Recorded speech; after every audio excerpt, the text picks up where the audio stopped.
Hello my dear learners, a very good evening everyone. I am Shashank and I again welcome you all on Exam4 SSC English Medium YouTube channel. So students, very good evening everyone and welcome to the session. And as I have told you in the morning session and also in the evening session, today I will be taking a marathon session, 2 hours non-stop marathon session from 7 p.m. to 9 p.m. So first of all guys, very good evening everyone and welcome to the session, and please confirm your attendance as well.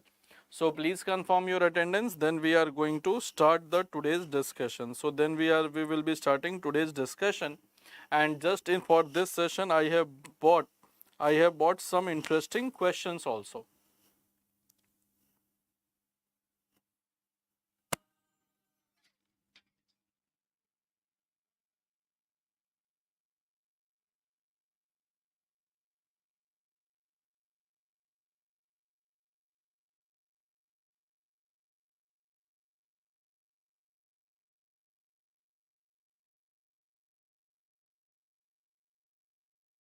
Okay guys, so let's start the today's discussion.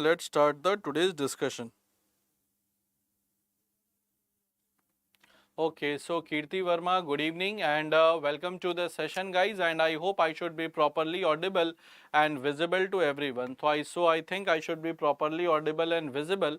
So students, let's start the session of today and we will be discussing the important questions that is related to all SSC exam, not only for CGL, equally important for CHSL, stenographer, CPO, for all the exams that we will be taking this session.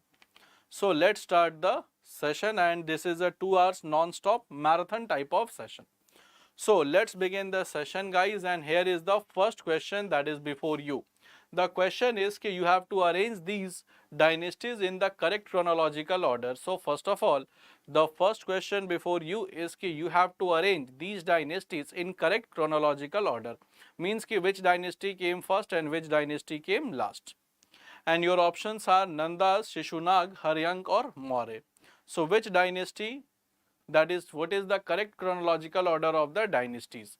So Nandas, Shishunag, Mauryans and Haryankas, and your options are 1, 2, 3, 4, 2, 1, 4, 3, 4, 2, 1, 3 and 3, 1, 4, 2. So what will be the correct chronological order of the dynasties that ruled?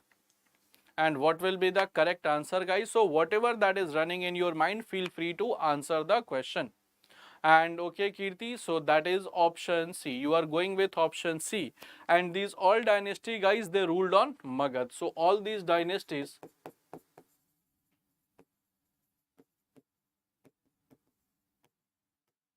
ruled over Magad.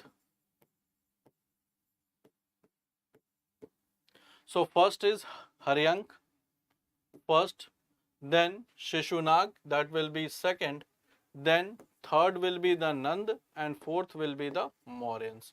So what will be the correct chronology? 4, 2, 1 and 3. So this will be the correct chronology. In fact, through this option you can also see. So correct chronology will be option C guys, that is 4, 2, 1 and 3. So correct chronology will be option C. And so the session starts with a easy question to answer. So correct answer will be option C guys, and it was a very easy question to start with. Now do tell me who was the last king of this Haryank dynasty? Who was the last king? Let's see how many of you remember who was the last king of Haryank dynasty. So last king of Haryank dynasty guys, who is the last king of Haryank dynasty? Last king of Haryank. You should remember the name of the founder and also the last king, Haryank dynasty. Who was the last king of this Haryank dynasty guys? Can you tell me the name of the king who was the last person of Haryank dynasty or last king of Haryank dynasty? Anyone who can give me the correct answer, last king of Haryank dynasty? Very easy question guys, and I have discussed this question earlier also, therefore I am asking. Last king of Haryank dynasty. Guys, the last king of this Haryank dynasty was Nag Dashak.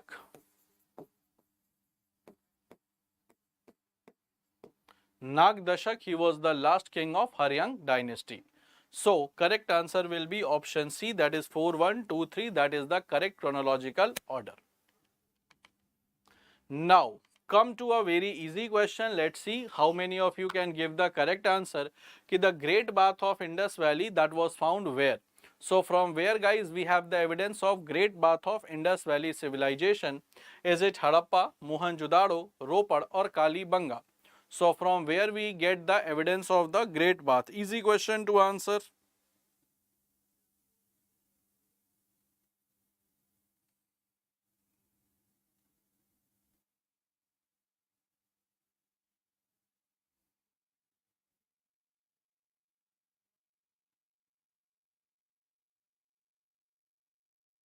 So what will be the correct answer, guys? The correct answer will be option.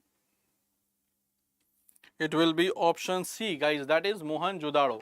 So Great Bath, that was used for community bathing.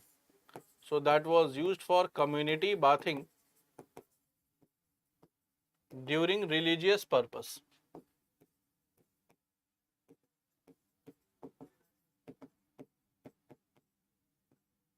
So that was used for community bathing during religious purpose. And that we have found from the Mohenjo-daro. And from Kalibanga, guys, evidence of plot fields, 7 fire altars, stone sickle,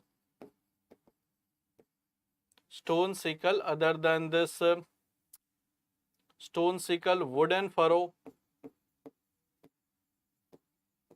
This all found from the Kalibangan, that is in Rajasthan. Then Ropar, it is on the bank of river Satluj. Then burial of man with her dog.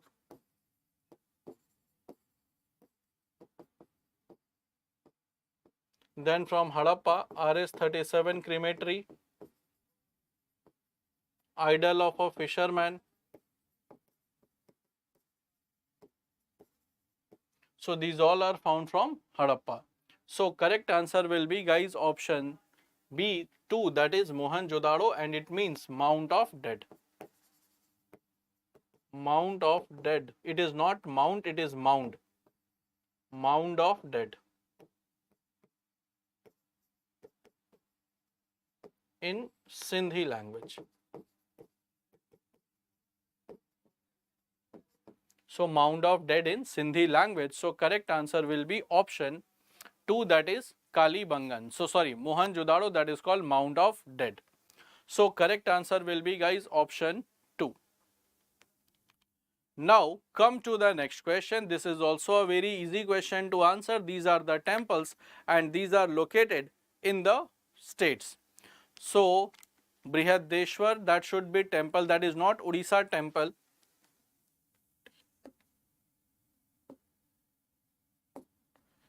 So guys, this should be not should be the temple, this is the states. Rajasthan monuments. So this is Brihadeshwar temple, Dilwara temple, Lingaraj temple and Hampi group of monuments. This is the correct question. And these are the states where they are located. So what will be the correct answer? That is the match the following question. So this is a question related to match the following. So Sharvani is saying option C, then Kirti Verma is saying option D. Okay, let's see the correct answer. What will be the correct answer? Let's see. First of all, guys, Brihadeshwar temple, that is also called Rajrajeshwar temple, it is in Tanjore. So Brihadeshwar temple, it is in Tanjore, that is in Tamil Nadu. So for one it will be B, Let's go to the second. Dilwara temple, it is in Rajasthan. So it will be D, that is in Mount Abu. Lingaraj temple, that is in Bhubaneswar, that is Odisha. Correct answer will be A. And fourth, the Hampi group of monuments, it is in Karnataka. So correct answer will be option C. So B, A, D, C. B, A, D, C. The correct answer will be, guys, option D. So correct answer will be option D. Sorry. For second it will be D. So hmm, B, D. Then D it is not A, then C. B, D, A and C. So this is the correct answer. Correct answer will be option C. B, D, A and C. B, D, A, C. So correct answer will be, guys, option C. B, D, A, C. So 1B, 2D, 3A and 4C. So correct answer will be option C. Correct answer will be, guys, option C. And out of this, Brihadeshwara and Lingaraj, it is associated with Lord Shiva. This Dilwara temple, that is a Jain temple, that was being constructed by Vimal Shah. Hampi group of the monument, that was the capital of Vijayanagar Empire. So correct answer will be option C. Now come to the next question. Next question is also a very simple question to answer, my dear. Ki when was Battle of Kannauj fought? So in which year the Battle of Kannauj was being fought? And your options are 1540, 1524, 1556 or 1536. So in which year Battle of Kannauj was being fought?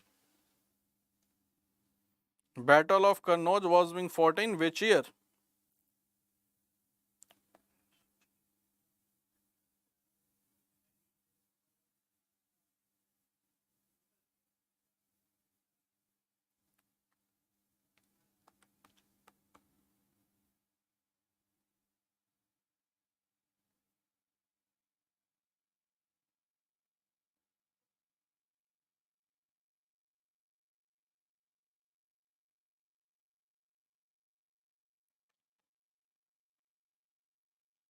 Okay guys, so what will be the correct answer? So Sharwani is now, earlier she was okay, so that is option C and then option A.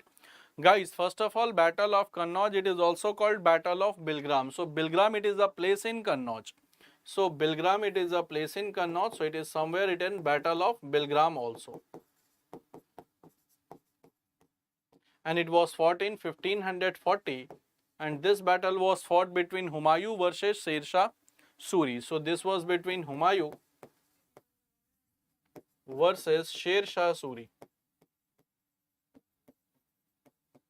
And in this battle, the result was that Humayun was brutally defeated.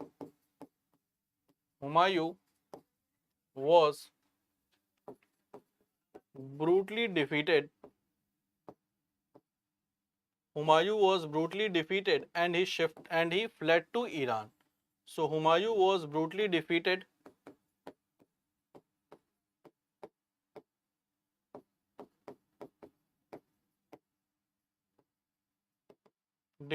and he fled to Iran from 1540 to 1555. So almost for a period of 15 years he was outside India. And you will find, guys, in this he was helped by Shah Tamhasp. Helped by Shah Tamhasp,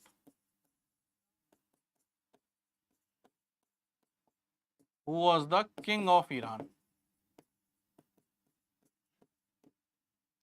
So correct answer will be 1540. So that was the Battle of Kannauj and it was a very decisive battle, due to which Humayun has to leave India and he fled to Iran also. So correct answer will be option A, that is 1540. And in 5th November 1556, 5th November 1556, you will find second battle of Panipat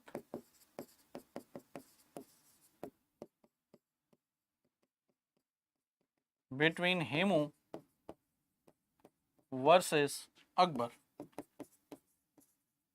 Hemu versus Akbar, that was the second battle of Panipat. So correct answer will be option A. Now guys, come to the next question. For which community seats were reserved by Morley Minto reform? So for Morley Minto reform, the seats for which community was being reserved? So seats for which community was being reserved by Morley Minto reforms, guys? So it is a bit typical question. Let's see how many of you can answer it.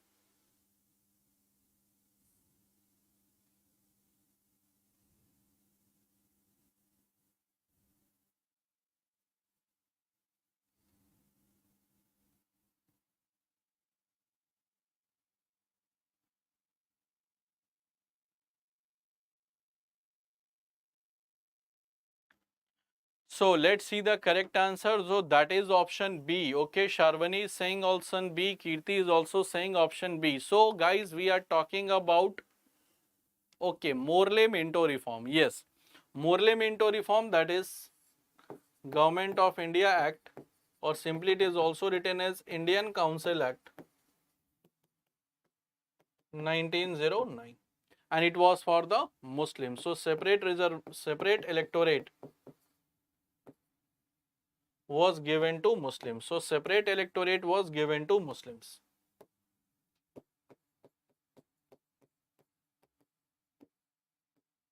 Electorate was given to Muslims. Now what about Christians? So Christian got the separate electorate from which act? Got separate electorate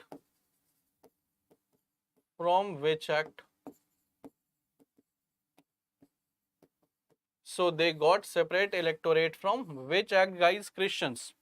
Anglo-Indian, Christians and Sikh. Anglo-Indian, Christians and Sikh, they got separate electorate from which act? Hmm. Separate electorate for Muslims, that was through the Morley Minto reforms, or it is called Government of India Act or Indian Council Act 1909. Now guys, my question to you is ki through which act separate electorate was given to Anglo-Indian Sikh? Anglo-Indian Sikh. So separate electorate was given to Anglo-Indian and Sikh through which act? Not was given to Christians, so it was given to Anglo-Indian Sikh. Anglo-Indian and Sikh, the separate electorate was given through which act? Separate electorate for Anglo-Indian and Sikh. This was given through, guys, Montagu-Chelmsford report. Montagu-Chelmsford report. And this is Government of India Act 1909. So Government of India Act 1909. Oh, 1919. Not 1909, it is 1919. And for Dalit Hindus, it was Ramsay MacDonald Award. So separate electorate for Dalit Hindu. For Dalit Hindu, it is Ramsay MacDonald Award.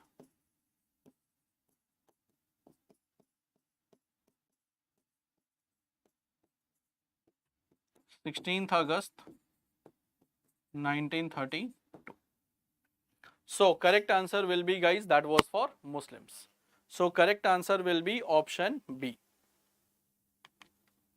Now come to the next question. Next question is to arrange these historical events in the correct chronological order of their occurrence. So you have to arrange all these events in the correct chronological order of their occurrence. Is it non-cooperation movement, civil disobedience, Chauri Chaura? That is the three.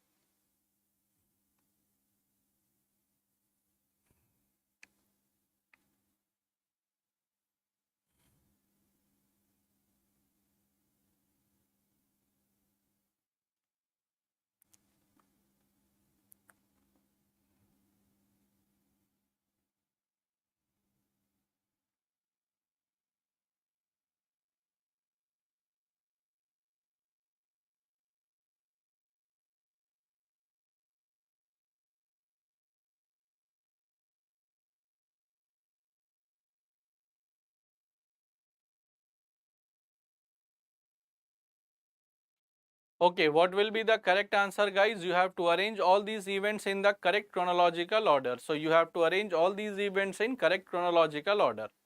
So let's see. Okay, Kirti is saying B. Okay, so let's see what will be the answer. First of all, non-cooperation movement, that was from 1920 up to 1922. So it started in 1920, in fact. Civil disobedience movement 1930 up to 1931. So it started in 1930, and Chauri Chaura, that was on 4th February 1922. So first it will be starting the non-cooperation movement, then 3 and then 2. So 1, 3 and 2, 1, 3 and 2, 1, 3 and 2. Correct answer will be, guys, option B, 1, 3 and 2. So it will be, oh, so that will be the first non-cooperation movement, then followed by Chauri Chaura. So 1, 3 and 2. So why you are saying option C? Two civil disobedience movement started in 1930. So civil disobedience movement started in 1930. So civil disobedience movement will be at the last. So civil disobedience movement at the last, guys. So correct answer will be B, because civil disobedience movement started in 1930, 12th March 1930, when Gandhi ji started Dandi March. So Gandhi ji started Dandi March on 12th March 1930. So हाँ, चौरी चौरा की घटना के बाद non cooperation movement को वापस लिया गया, बिल्कुल कीर्ति। सो पहले चौरी चौरा की पहले नॉन कॉपरेशन मूवमेंट स्टार्ट हो गया। अब स्टार्ट हुआ तो 1922 में चौरी चौरा की घटना हुई 4 फरवरी को, और उसके बाद से नॉन कॉपरेशन मूवमेंट को वापस लिया गया। तो पहले इवेंट होगा तब तो वापस होगा। तो पहले हुआ नॉन कॉपरेशन मूवमेंट, 1920 से शुरू हो गया, और 4 फरवरी 1922 को वापस ले लिया गया। तो कुल मिलाकर के क्या होगा कि पहले आंदोलन शुरू हुआ, उसके बाद आंदोलन खत्म, फिर सिविल डिसोबीडियंस तो 12 मार्च 1930 से हुआ दांडी मार्च के जरिए। तो करेक्ट आंसर होगा ऑप्शन बी, 1, 3 एंड 2। तो पहला इवेंट हो जाएगा 1 नॉन कॉपरेशन मूवमेंट, फिर आ जाएगा चौरी चौरा 3 एंड देन फिर होगा 2। तो ये पहला इवेंट हो गया, ये दूसरा इवेंट हो गया, और ये तीसरा इवेंट हो गया। ये पहला इवेंट हो गया। So 1, 3 and 2, the correct answer will be option B. Now come to the next question कि General Dyer, who was responsible for Jallianwala Bagh massacre, who was shot dead by. So who was the person who killed General Dyer? Who was the reason? Actually it was Michael O'Dyer. So it is general, it was actually Michael O'Dyer. It was Michael O'Dyer. It is not General Dyer. So it is general. It is Michael O'Dyer. So Michael O'Dyer, he was you can say commissioner of Amritsar, during whose time period this event happened. So that will not be General Dyer. It is Michael O'Dyer. Michael O'Dyer, and he was assassinated in London. So he was assassinated in London in 1940 by Udham Singh. So he was assassinated by Udham Singh. Now Maulana Hasrat Mohani wrote a very, Maulana Hasrat Mohani, he gave the slogan Inqilab Zindabad.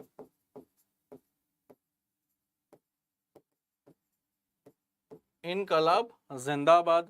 Vinayak Damodar Savarkar, he called revolt of 1857 as a first war of independence. So revolt of 1857 as first war of independence. Then Jatin Das, he was professor of chemistry in Calcutta University. He did hunger strike for 63 days, after which he died. And he was associate of Bhagat Singh. Associate of Bhagat Singh. And he instructed him, and Jatin Das, he was the professor of chemistry. He was a professor of chemistry, and he taught the revolutionaries of HRA how to make bomb. So how to make bomb, that was being taught to Bhagat Singh and his associates by Jatin Das. So Jatin Das was a professor of chemistry, and in chemistry, guys, we generally learn how to make bombs. So he taught how to make bombs, and with this bomb, they put that bomb in the Central Legislative Assembly, in which there was led to make the Deep government here. So correct answer will be Udham Singh, he killed Michael O'Dyer. 1940 in London. And Jatin Das, he was a professor of chemistry.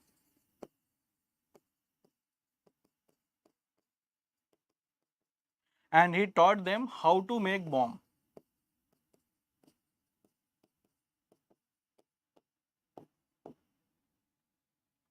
So correct answer will be option C. And when he died, actually he died in the central jail, and when his body was brought to Calcutta by train, Subhash Chandra Bose was personally there to receive the body of Jatin Das. So Jatin Das, he was one of the revolutionaries who are not in the news too much, although he taught the thing or taught Bhagat Singh how to make bomb. And when he died and when his body was brought in Calcutta for the cremation purpose, so there was a very huge mob, and you will find that Subhash Chandra Bose, he was a very fiery leader at that point of time. He was personally present to receive the body, and his body was cremated with the full honor. Therefore, correct answer will be Udham Singh.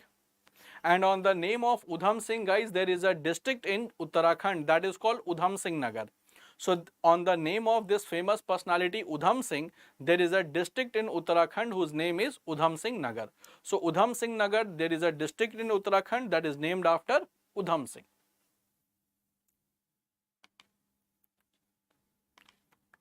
Now come to the next question, ki who was referred as the ambassador of Hindu-Muslim unity by Sarojini Naidu. So Sarojini Naidu referred whom as a icon of Hindu-Muslim unity. So Sarojini Naidu referred whom as an icon of Hindu-Muslim unity.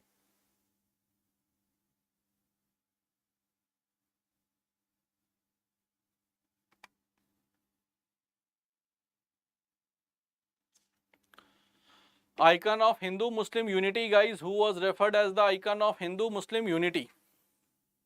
Okay, Muhammad Ali Jinnah. Okay, Kirti, so you are saying Muhammad Ali Jinnah. Okay, so Bhanu Prakash is saying Shaukat Ali. Okay, Kirti Verma now has changed the answer, that is Khan Abdul Ghaffar Khan. Okay, guys. So let's see the correct answer. What will be the correct answer? It is none other than Muhammad Ali Jinnah. Muhammad Ali Jinnah, who is also known as Qaid-e-Azam. Qaid-e-Azam means great leader. So he was known as Qaid-e-Azam, that is great leader, that is Muhammad Ali Jinnah. Khan Abdul Ghaffar Khan, he is called Frontier Gandhi. And his name also known as Badshah Khan. And he is also known as Badshah Khan.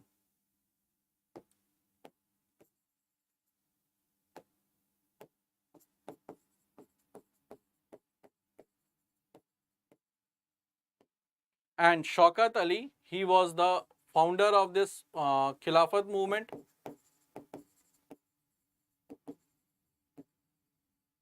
And Maulana Azad, he was the first education minister of India.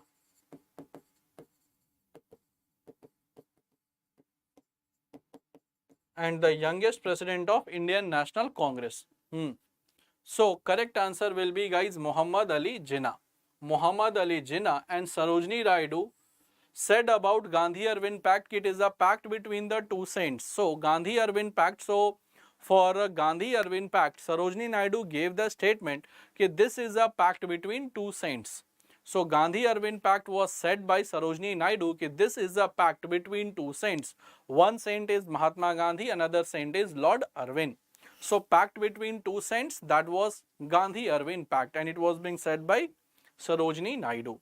So correct answer will be option A, that is Muhammad Ali Jinnah, and he was the first Governor General of Pakistan also. He was the first Governor General of Pakistan as well. So correct answer will be option A.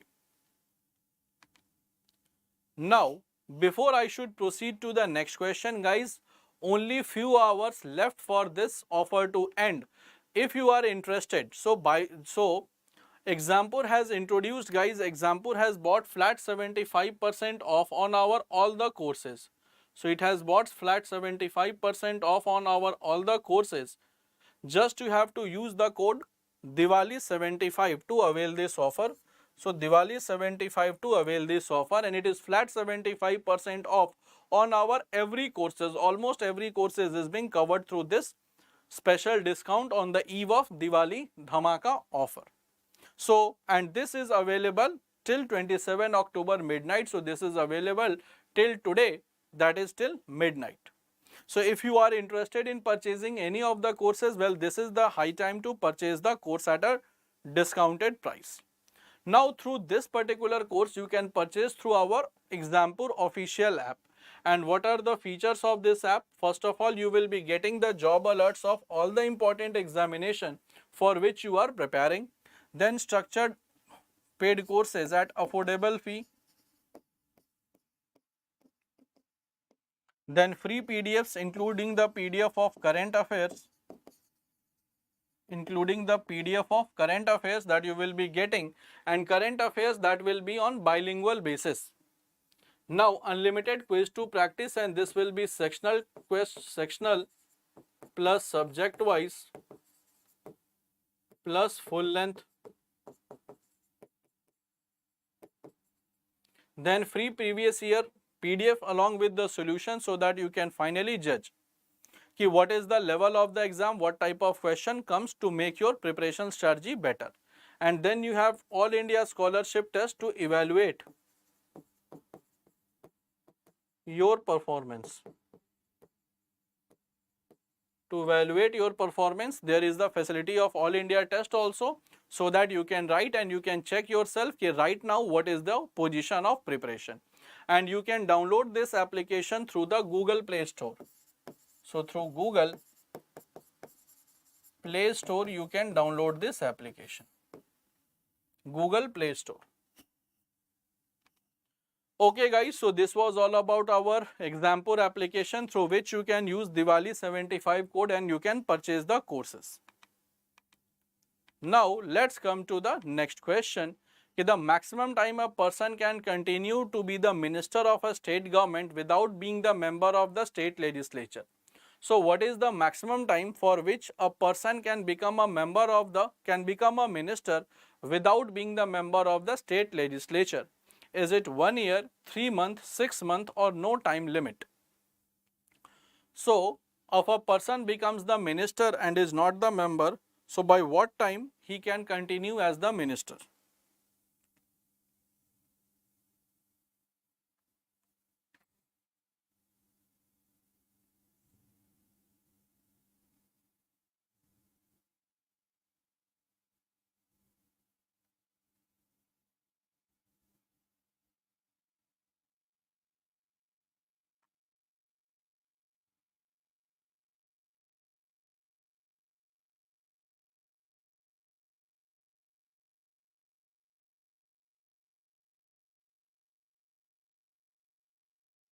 Okay, so let's see the correct answer guys, that is 1 month. C. Okay, so guys the correct answer will be option C, that is 6 months. So correct answer will be yes, it is 6 months. So within 6 months you have to take the membership of any house, otherwise your ministership will be cancelled, and this is applicable for the center also. So 6-month rule, 6-month rule, it is applicable to the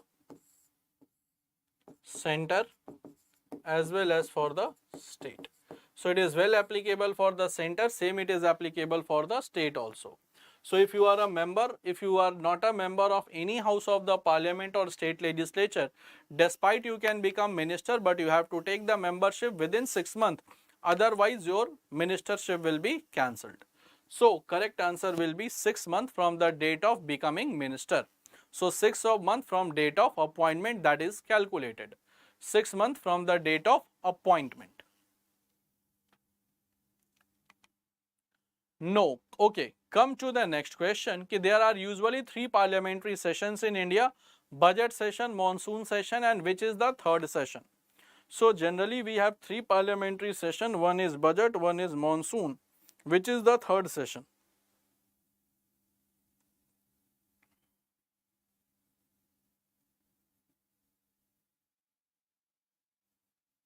So which is the third session? Is it autumn session, winter session, summer session, or none of the above? So which is the third session, guys? We all remember the trick, that is BMW, budget, monsoon and winter. Budget is the longest session, winter it is the shortest session. So shortest session is the winter session.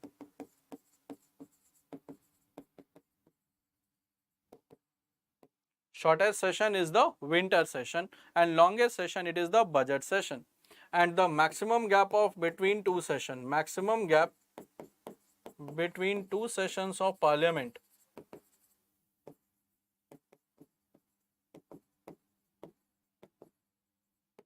can't exceed 6 months. So maximum gap between two sessions of parliament that cannot exceed 6 months. So correct answer will be option C. And president on advice of council of minister summons the session and prorogue the session of parliament. So president on advice of council of minister can summon and prorogue. Actually, president on advice of prime minister, that is not council of minister, president on advice of PM can summon or prorogue the session of parliament.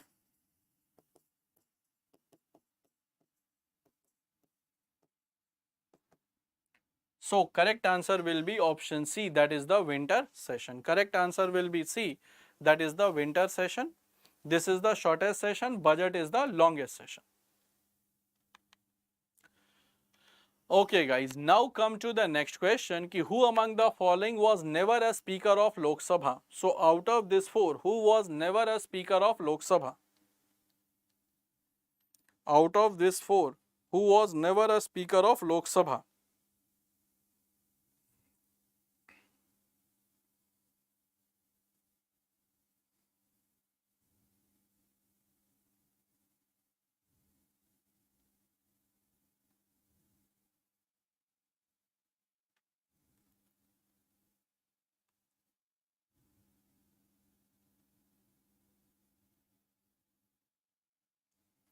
Out of these four guys, who was never a speaker of Lok Sabha? Okay, what will be the correct answer? Is it Meera Kumar, Balram Jakhad, Chandrasekhar, GMC Balayogi? Who was never a speaker of Lok Sabha, guys? It's an interesting question. Let's see how many of you can answer it.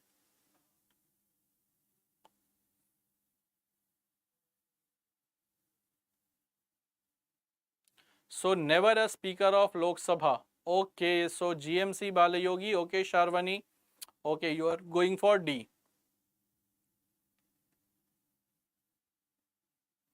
Guys, see, first of all, Meera Kumar and Balram Jakhad, there is no confusion about this. Correct answer will be Chandrasekhar. Chandrasekhar, guys, was the Prime Minister of India before PV Narasimha Rao. So Chandrasekhar, he is also called Young Turk. And he was Prime Minister of India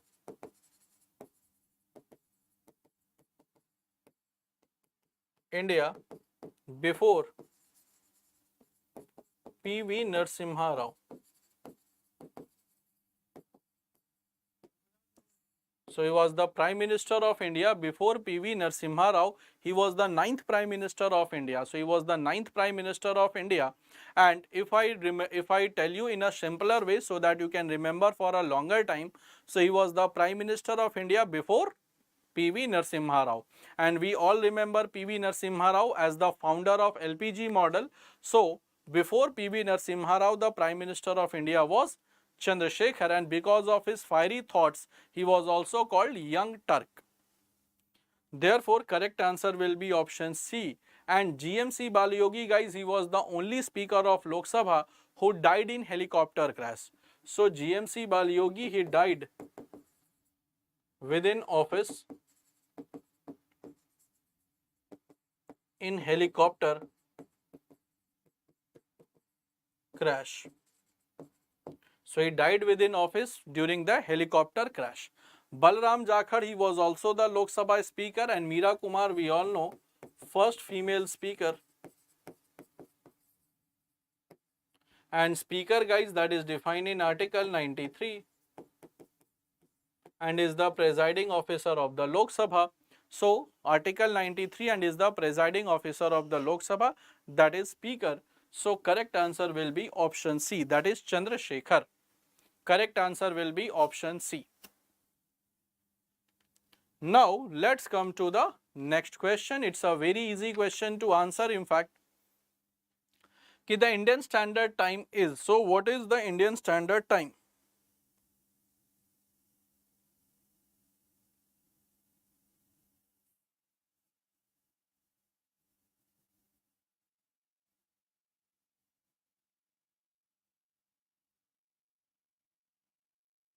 What is Indian Standard Time? Very easy question to answer, guys. Very, very easy question.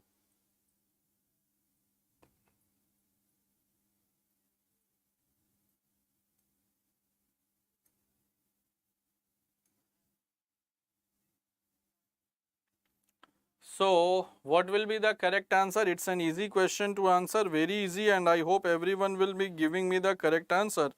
That is 5 hours 30 minutes ahead of GMT. So, it is just 5 hours 30 minutes ahead of GMT.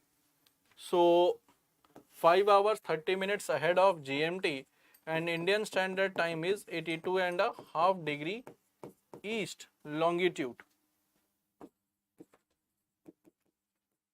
and it passes from the 5 states. So that is M O U C A. M for Madhya Pradesh, O for Odisha, U for Uttar Pradesh, C for Chhattisgarh, and A for Andhra Pradesh.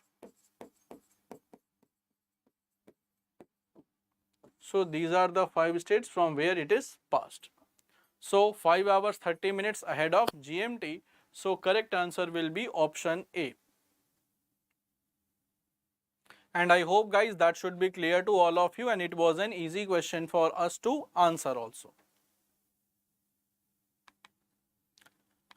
Now come to the next question. The first complete census in India was held in which year? So in which year the first complete census in India was held?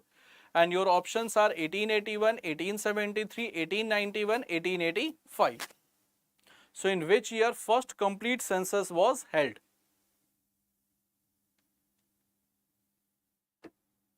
First complete census was held in which year?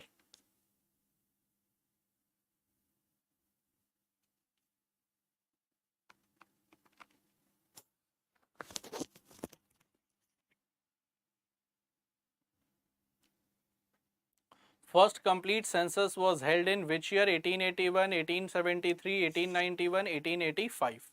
So complete census, guys, that was held in year 1881, and it was during the time of Lord Ripon.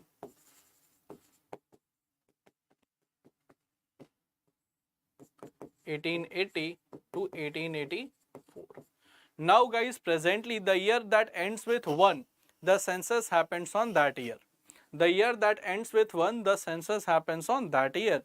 And presently the census is conducted by which department? So which ministry is responsible for census?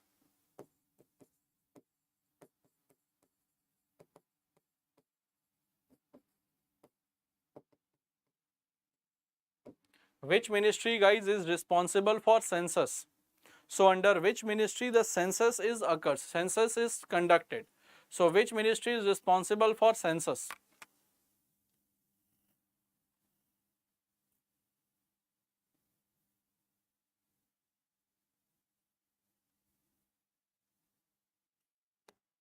Which ministry is responsible for census, guys?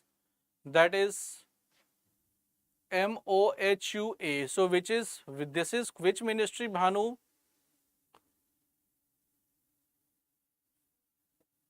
So MOHUA, it is a which ministry?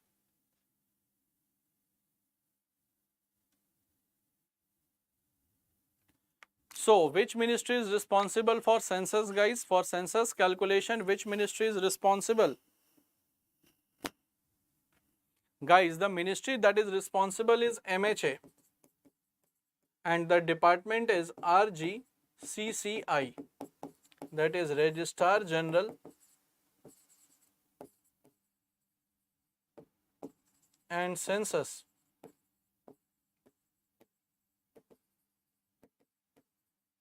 Commissioner of India.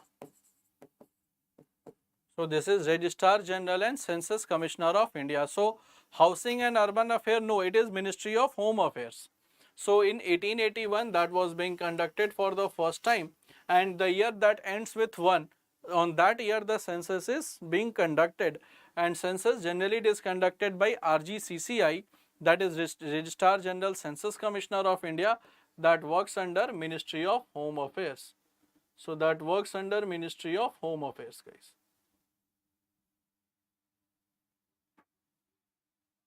So correct answer will be option A. Hmm. Now come to the next question. Ki what is GNP minus depreciation? So what is GNP minus depreciation allowance? Is it national income, net domestic product, net national product, or gross national product? So GNP minus depreciation, what it will be known as?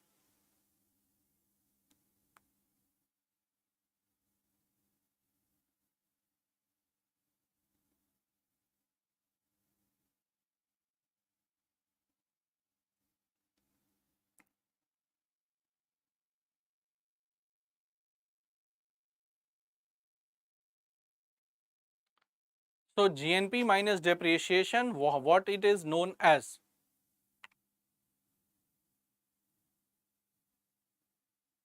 Okay, let's see the correct answer. So Harish is saying option C. Okay, Bhanu is also saying option C. Okay, that is a good easy question, guys. GNP minus depreciation. Depreciation is normal wear and tear. Normal wear and tear, it is called, guys, depreciation. So GNP minus depreciation is NNP. So net national product. And NNP it is calculated on two bases. Factor cost and market price. And NNP at FC is called national income.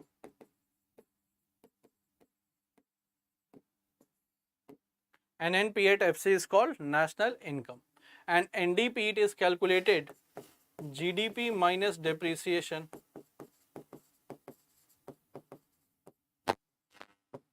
GDP minus depreciation, it is NDP. GDP minus depreciation, that is called NDP. And GNP, that is GDP plus NFIA,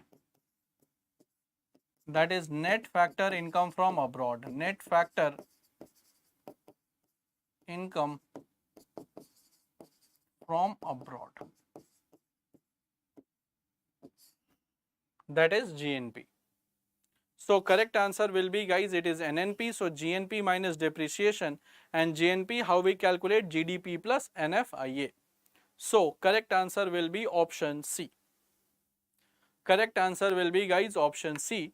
So I hope it is clear to all of you. If you have any query, any doubt that is related to the content, then do let me know. Any question to anyone, guys, then please let me know.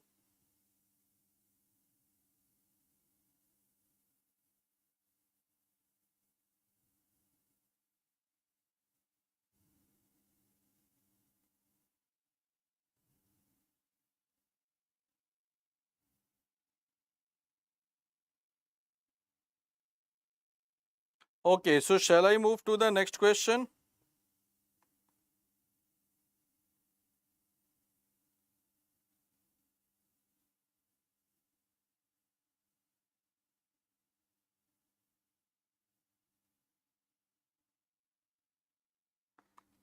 Okay, let's move to the next question, guys. Let's come to the next question. Now the next question before us is also a easy question for, I think, if export is equal to import, so which of the following relation will be true? So if export is equal to import, which relation will be true? Is GDP is equal to GNP, GDP will be greater than GNP, GDP will be smaller than GNP, or none of the above. So if export is equal to import, then what will happen? So which relation will hold true? So if export is equal to import, which relation will be held true?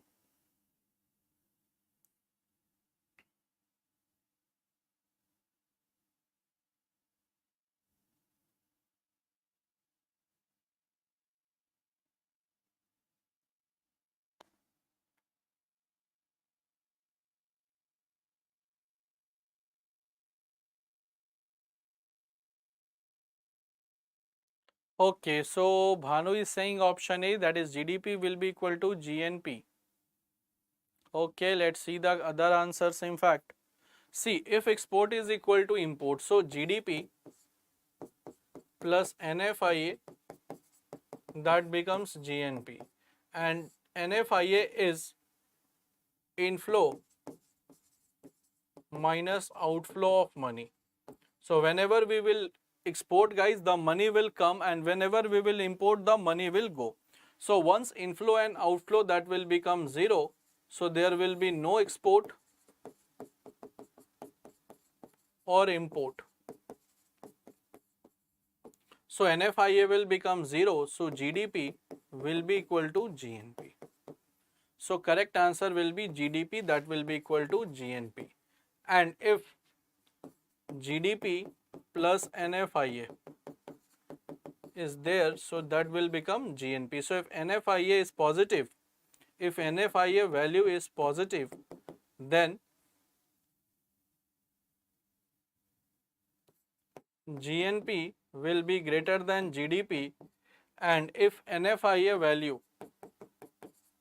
value is negative, then it will become GDP plus minus NFIA, that will become GNP.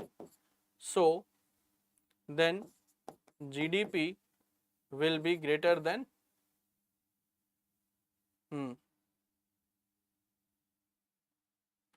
if NFIA value will become negative, so finally the GDP will be reduced, so GDP will be equal to GNP.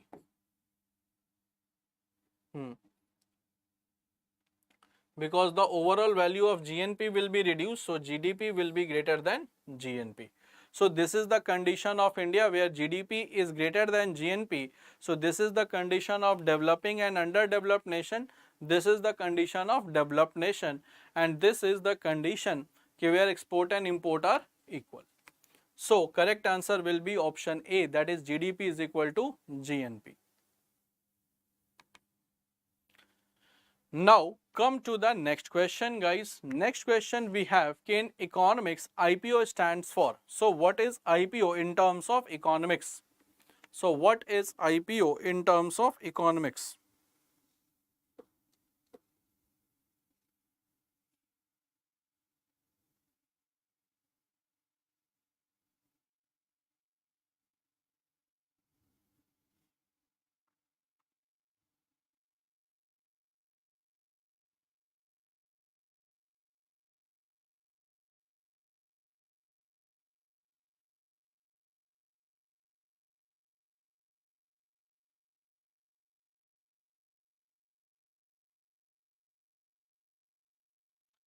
So what is, guys, IPO in the terms of economics? So IPO, guys, it is initial public offering. So IPO, it is none other than initial public offering. And IPO means कि when an unlisted company issues shares for first time in market to get listed in stock exchange. So that is called IPO. So that is called IPO, guys, कि whenever an unlisted company which and issues the share for the first time in market so that it can get listed in the stock exchange. It is called IPO. So correct answer will be option B guys, that is called IPO, that is called initial public offering.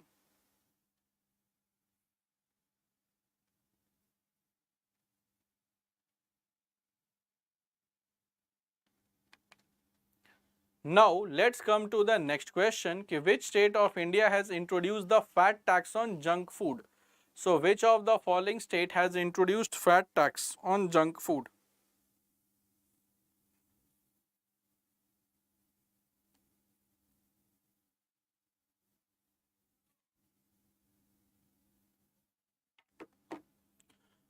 90% share, yes, that is the minimum subscription Bhanu, that is the minimum subscription.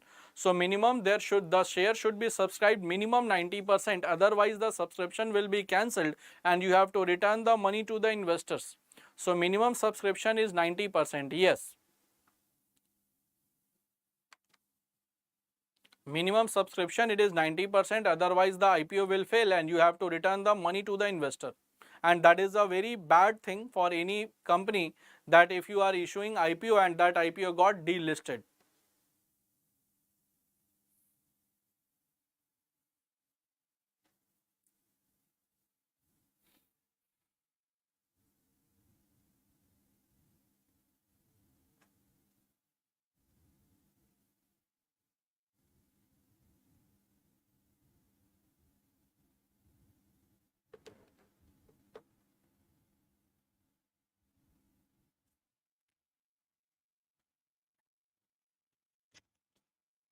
Okay, what will be the correct answer guys? Which state has introduced the fat tax? Fat tax on the junk food so that the people should avoid the fat tax, that is Kerala, and the rate of tax 14.5%. So the rate of the tax on junk food, that was 14.5%, and since they are hazardous to the health, so this type of tax was being introduced, that is 14.5%. This is the tax on junk food. So correct answer will be option B. Now come to the next question ki what is the full form of SIDBI? What is the full form of SIDBI? So what is the full form of SIDBI?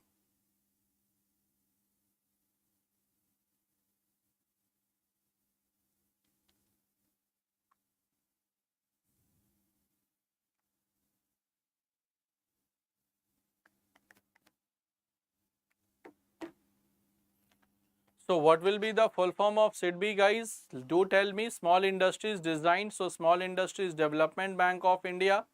Okay, Small Innovative Development Bankers Institute, Small Industries Development Bankers Institute. So SIDBI guys, that is the Small Industries Development Bank of India, and it was established in 1990 and the headquarter it is in Lucknow. And the present chairperson, that is Shiva Subramaniam Raman. Shiva Subramaniam Raman is the present chairperson of SIDBI. So present chairperson is Shiva Subramaniam Raman, and it was established in year 1990, and finally the headquarter it is located in Lucknow. So correct answer will be option B, that is Small Industries Development Bank of India. Now, which of the following is not one of the major factors of production? So, out of this, which of the following is not a four major factor of production? Land, labor, entrepreneurship or expenditure. So, which of the following is not a major factor of production? Is it land, labor, expenditure or entrepreneurship?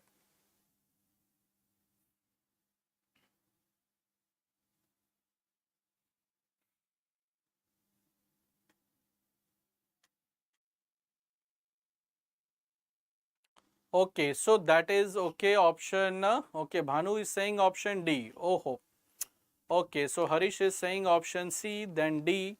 Guys, there are four major factors of production. One is land, labor,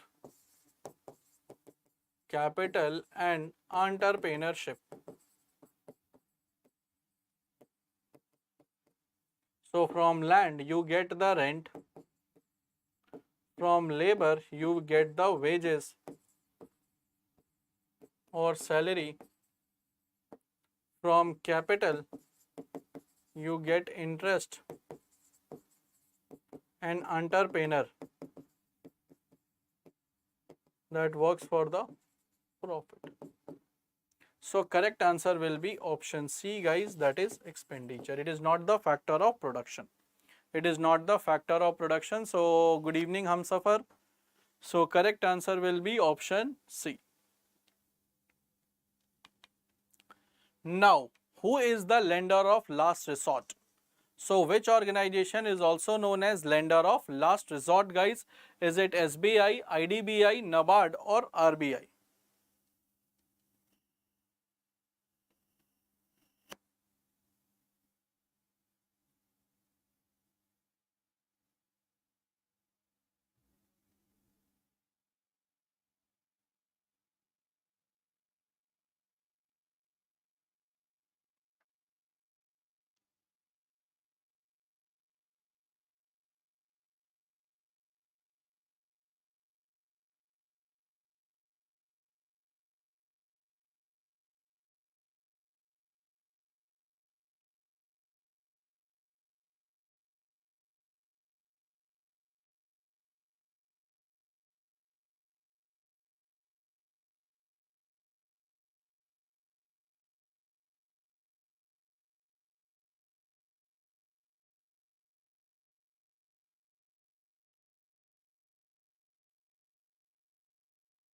Okay, so guys, the lender of last resort, which organization is actually it is RBI, because whenever none of the banks, none of the organization, none of the financial organizations, they come up to support the bank during the crisis time. So this is the RBI that can support the bank during the crisis time whenever any other banks or any other financial institution is not available.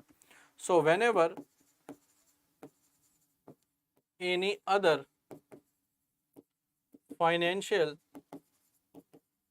institution is not available, then RBI come up to help the bank financially. Therefore, it is called lender of last resort. SBI is the largest public sector bank,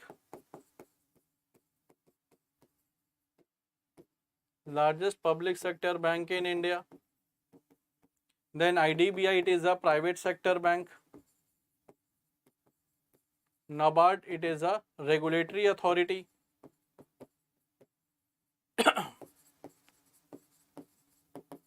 For agriculture and rural development.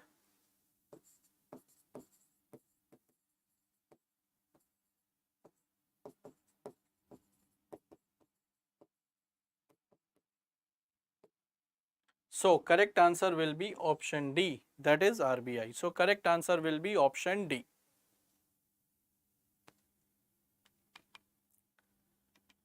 Now guys, come to the next question, कि which of the following is not an objective of the monetary policy of RBI? So out of this four, which of the following is not an objective of the monetary policy of RBI? Is it to boost economic development, to direct the credit in desirable direction, to control the inflationary pressure, or to ensure the social justice? So which of the following is not an objective of monetary policy? So which of the following guys is not an objective of monetary policy?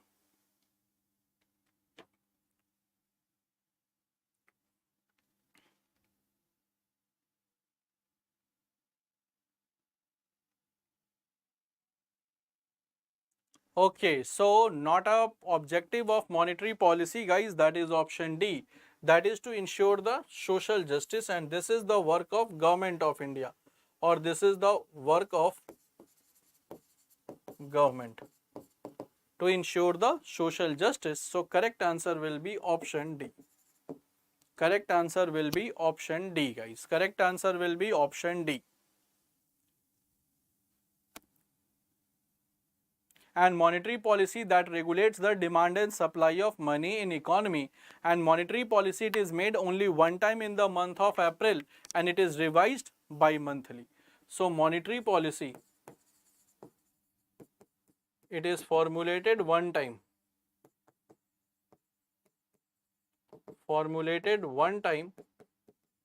in month of April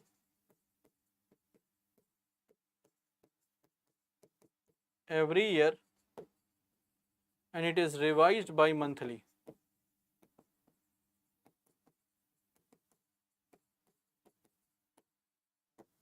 And it is revised bi-monthly. So correct answer will be option D, that is to ensure the social justice. That is to ensure the social justice. Now guys, come to the next question. That's an easy question because I have kept the max marathon for all the important examinations of SSC. So the question before us is, Reserve Bank of India was nationalized in which year? So in which year RBI was nationalized? RBI was nationalized in which year? Okay, let's see the correct answer. So it is option, okay, 1949, good. Okay, very good guys. So that is on 1st January 1949. So nationalized 1st January 1949 and 100% shareholding in RBI is with Government of India. So 100% shareholding in RBI is with Government of India. So correct answer will be option C, and it was established through RBI Act of 1934 on 1st April 1935 and the headquarter was shifted in 1937 from Calcutta to Bombay. The headquarter was shifted from Calcutta to Bombay in 1937. IUCN, that is 19, and Atomic Energy Commission, that is in 1948. Now guys, come to our next question. That is also a very easy question to answer. Ki Imperial Bank was constituted in which year? So Imperial Bank that was constituted in which year?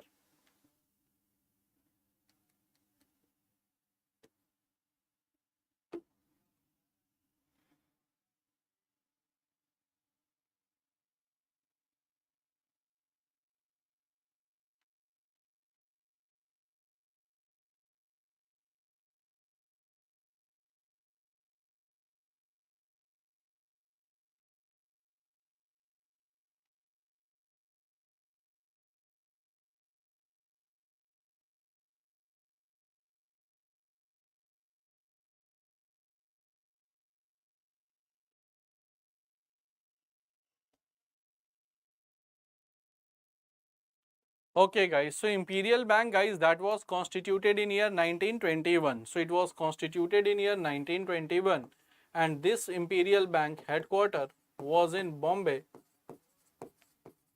and the function was to perform the function of Apex Bank. So before RBI, the Apex Bank of India was Imperial Bank. So before RBI, the Imperial Bank was the Apex Bank in India, and this Imperial Bank was constituted after merging three banks. That was Bank of Bombay,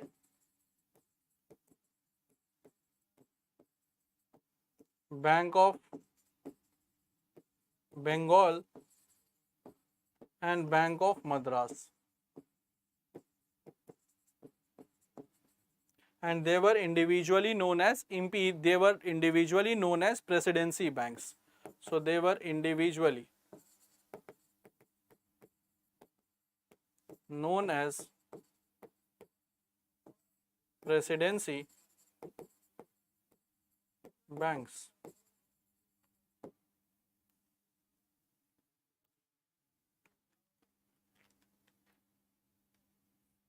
and CSO that was in 1951. So correct answer will be option D, that is 1921. Now come to the next question guys. The next question is the main effect of the direct taxes on. So where you will find the main effect of the direct taxes? Main effect on the direct taxes.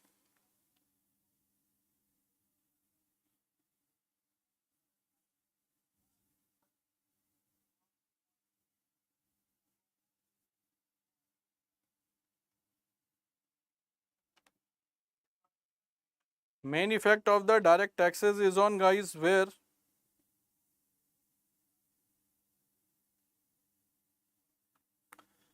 So main effect of the direct taxes is on where? So first of all you should always know that direct taxes is always applicable on income. So direct taxes guys, that is incidence and impact of tax on same person. So it is always applicable on the income. And indirect taxes, it is applicable on goods and services.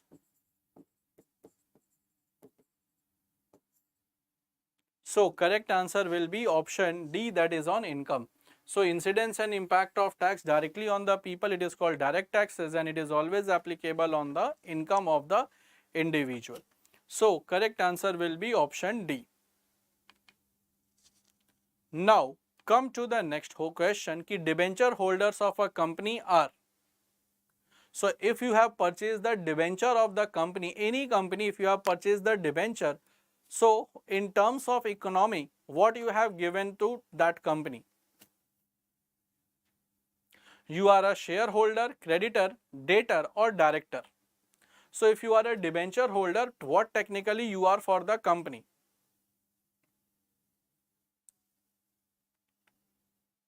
So if you are a debenture holder, what technically you are for the companies? So you are a shareholder, creditor, debtor or director.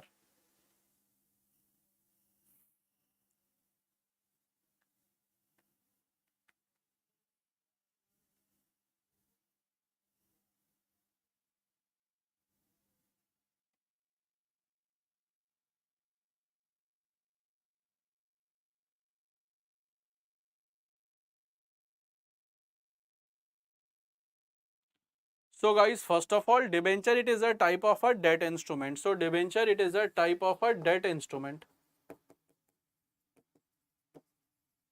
So technically you are the creditor of the company who has given loan to the company. So technically you are a creditor of the company who has given loan to the company, and debenture holder, debenture they carry the rate of interest. They carry the rate of interest. So rate of interest, it is being carried on the debenture. So if you have purchased debenture, that means you have given the money to the company, and that money company has taken as a debtor, and that money will be returned along with the interest. And if you have purchased the share of a company, then you are a shareholder. And then if you have the maximum shares, if you have the maximum amount of the share, then you can sit in the board of directors also. So if you are a debenture holder, technically you are the creditor who has given loan to the company. One who has given loan to the company. One who has given loan to the company, technically they are called creditors. Now guys, come to the next question ki who is authorized to issue coins in India? So which authority is authorized to issue coins in India? Is it Reserve Bank of India, Ministry of Finance, State Bank of India or Indian Overseas Bank? Which authority issues coins in India?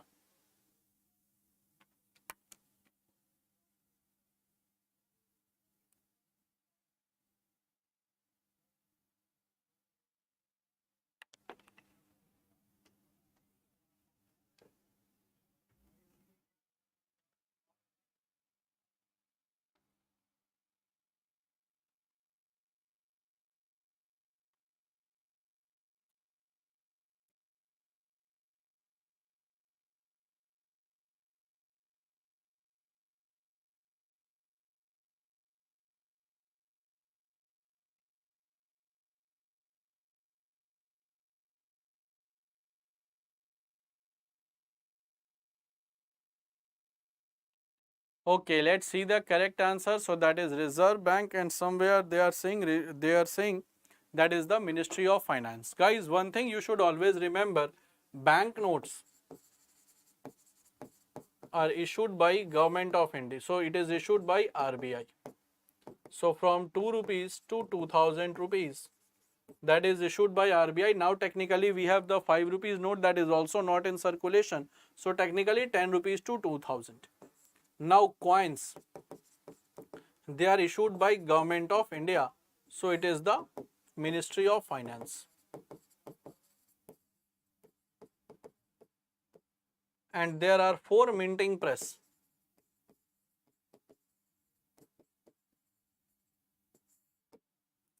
Noida, then you have Kolkata, Hyderabad, that is south in Hyderabad, and fourth it is in Mumbai. So they are the 4 currency printing press, coin minting press, and you have the 4 currency printing press.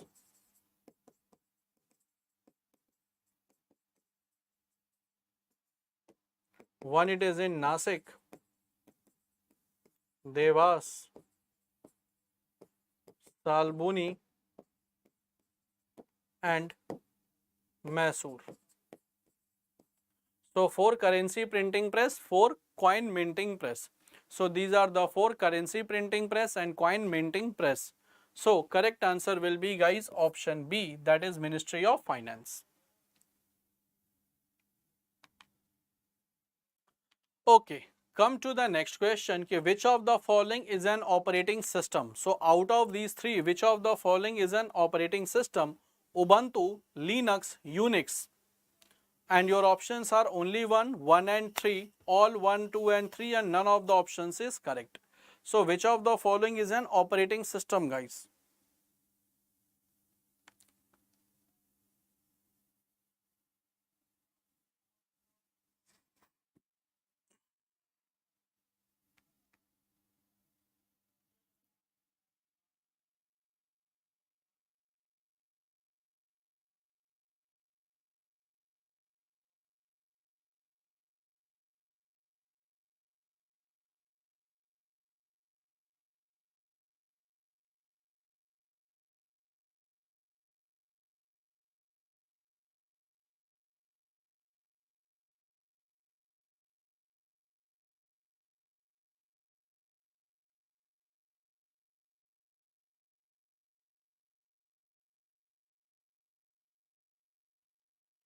Okay guys, so what will be the correct answer? Which of the following is an operating system?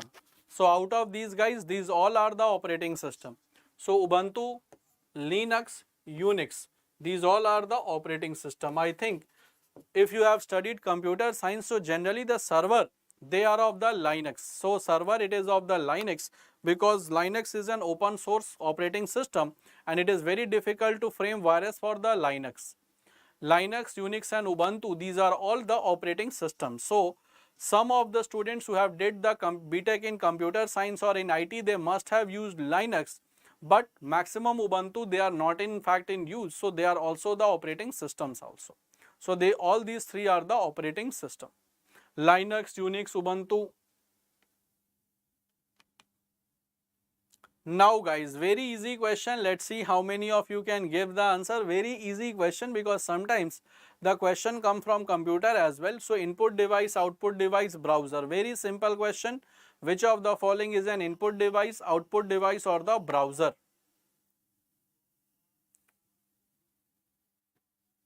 Input device, output device or the browser?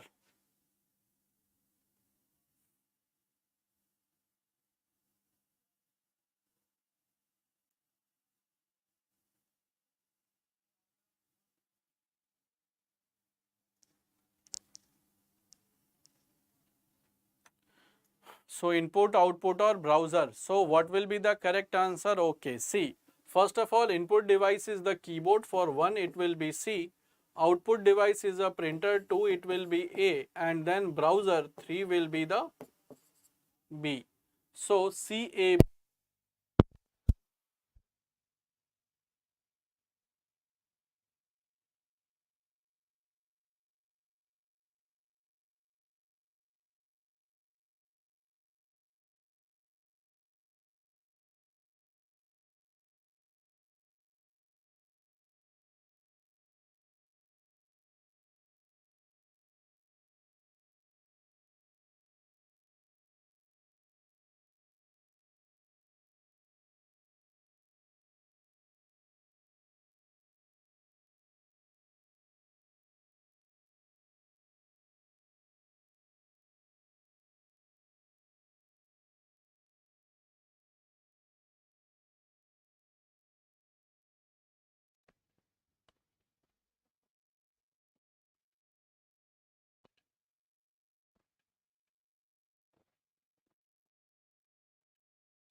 Now I think guys I should be properly audible to all of you. Now I think I should be properly audible to all of you.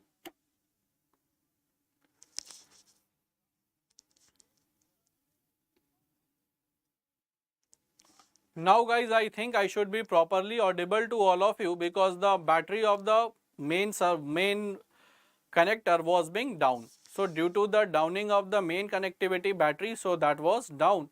So therefore I was not audible to all of you. So my dear students, with this I conclude the session of today. And I hope you must have found the session interesting and informative, and since the level of the question was easy, just because it was common for all the SSC exam, not only important for the CGL, but I have kept the questions of MTS, I have kept the question of CPO, also I have kept the question of the stenographer exams also. So the level of the question was a bit easy to discuss. Therefore, the question was of the maximum examination, that I did not cover the CGL only. So that was all for the today's exam. Let's meet tomorrow with the same time, same place. And if you are new to our channel, please don't forget to subscribe Exampur SSC English Medium. So that was all for the day. Bye bye everyone. Please take good care of yourself. Good night all of you.